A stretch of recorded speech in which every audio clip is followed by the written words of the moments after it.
Oh yeah, sorry, I accidentally hit the button and turned the phone off. So all the other research I was doing said that guy there. So I pulled it. It's a very hard to find part. It was a dealer only part back in the day. Been discontinued for a very long time. So I pulled this one, cleaned it, put it back in, ran actually worse. It would idle, but it wouldn't rev without stalling. Pulled it out again, cleaned it again, and because there's a screen in here as well, so that can get gummed up, especially with the freaking ethanol fuel. And then you can barely see it, but right there's where the carb filter is in the Holly carb on this thing, and I pulled that out. The little cork filter for the carb was all rusted up and stuff like that. It had a bunch of rust staining on it, and there was a bunch of rust inside the little filter. So I was like, oh, game on. I have a couple that I keep on hand.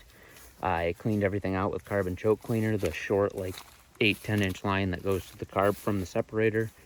Rusty material came out,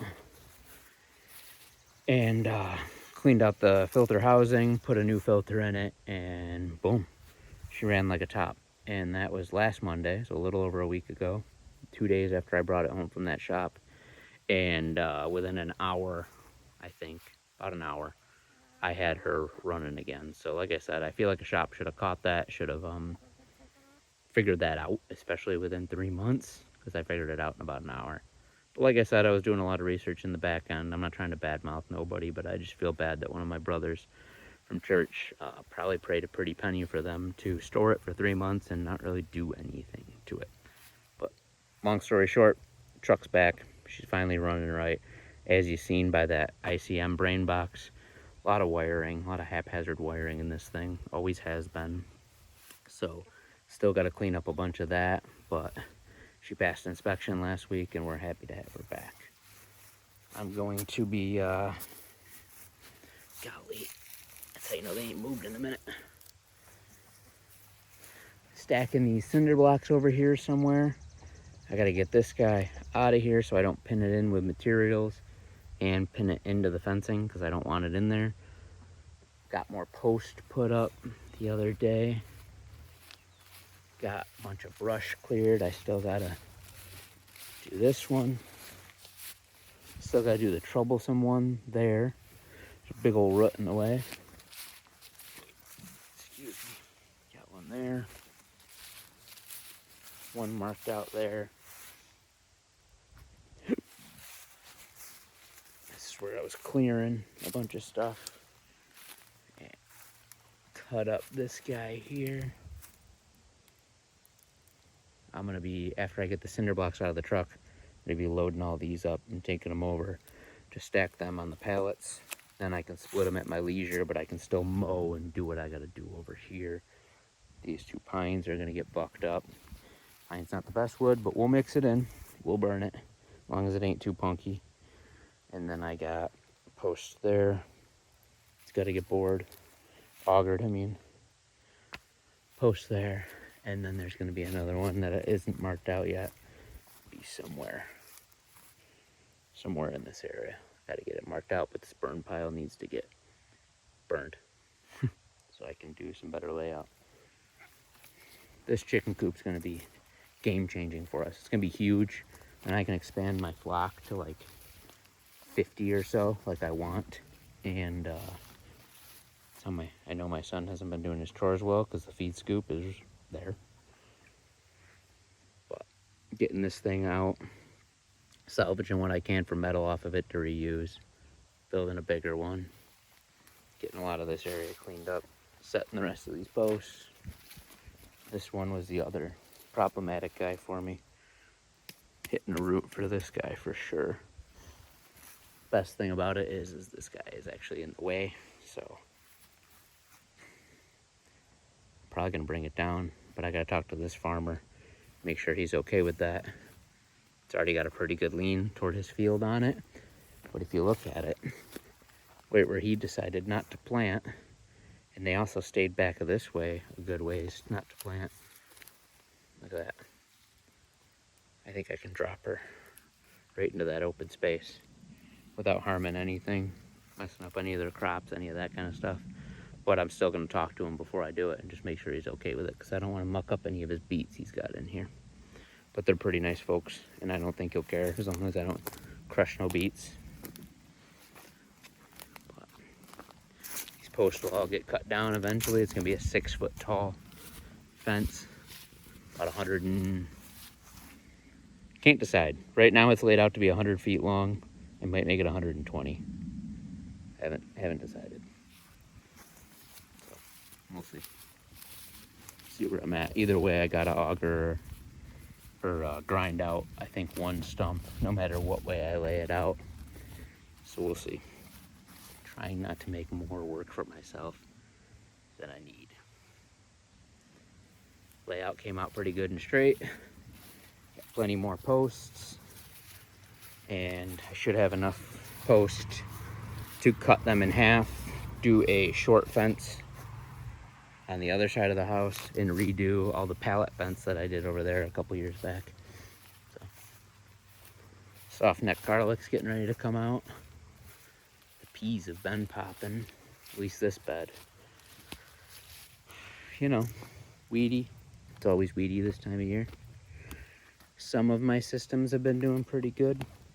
I've done some shorts on that, and I've got some more to put up, but we got Swiss chard here. If I planted it sooner to when the beets were planted, this Swiss chard would be much larger, be shading out this whole edge of this 30-inch bed. I think this will be a really good system. My timing just has to be better, both planting the peas earlier, planting the Swiss chard earlier, and planting them at the same time, so that the Swiss chard shades out the sides of the pea bed and stifles a lot of this weed pressure. Not all of it, obviously, but it should get a good bit of it. We've been snacking pretty good on snap peas.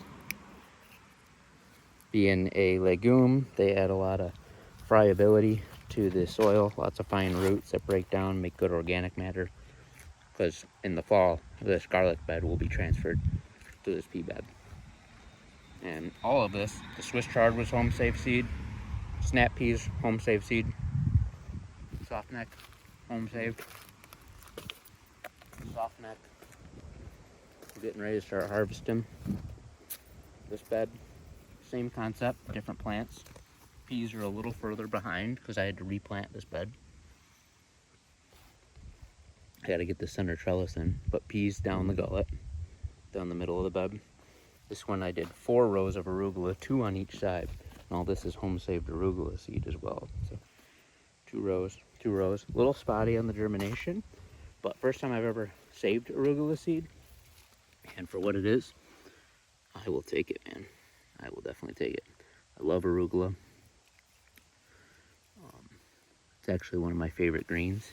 I like a good mix of arugula, Swiss chard, and then that pea bed over there was supposed to have lettuce on either side of it. That seed had no germination, like 0% germination. So back to the drawing board with lettuce saving, but you're gonna have that, and you'll learn more from that than you will getting it right, for sure. Beautiful.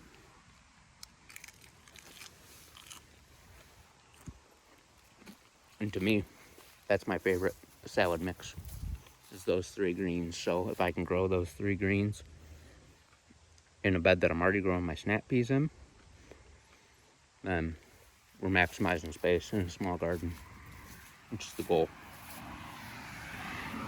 This bed's getting ready to start making peas. I'm probably going to replant the lettuce on either side with some different varieties, maybe even go buy some new seed if I don't have any more seed. I usually do a variety called Troutback Romaine. The German name is Forellenschlauch, which means speckled like a trout. It's an old heirloom German, of course, variety. And the dog and the chickens have been destroying this soft neck bed. Aside from that, we got cukes and dill. Did not do very good. My dill, again, home saved dill seed. We've got some dill here and there, but this was supposed to be scatter sowed pretty thick. Come up and shade out the cukes all around. It looks like the chickens ripped that cucumber out. Thanks, guys. That's why we need to get that chicken run done really bad, because they're a pain in my ass with this stuff. But yeah, A little bit of dill here and there. We're gonna seed save again from it. Hopefully get better luck in the future. And if I actually get any cucumbers, I need to get another trellis down here to get these guys up.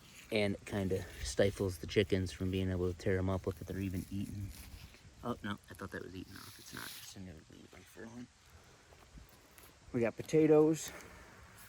These were just some that we had, some reds that we had that were going south, so I planted them. I'm hoping the ones, there is some in between here, they weren't as far along. I'm hoping they pop and break ground soon. We'll see. This dill, the dill decided to grow there. We'll leave them either way. That looks familiar. I wonder what that is. That might be cucumber as well. Probably had cucumber and dill in this bed before. So aside from that, very, very weedy, but we got some Roma tomatoes in this bed. I gotta get the, gosh, I can't think of the way I twine them up right now, but I gotta get the post in and get the twine in so we can start pinning them up. There's quite a few Romas down through this bed. And this is the only bed that didn't get planted this year. Always a challenge, always so much to do, never enough time. Elderberries are going nuts. Oh man, it smells so pretty. Yeah, there's more to show you, but I need to get to work. So, I'm out of here. Have a blessed day, everyone. Get something done, grow something, have fun doing it, give God the glory. Right, girls? Right, Rusty? Amen.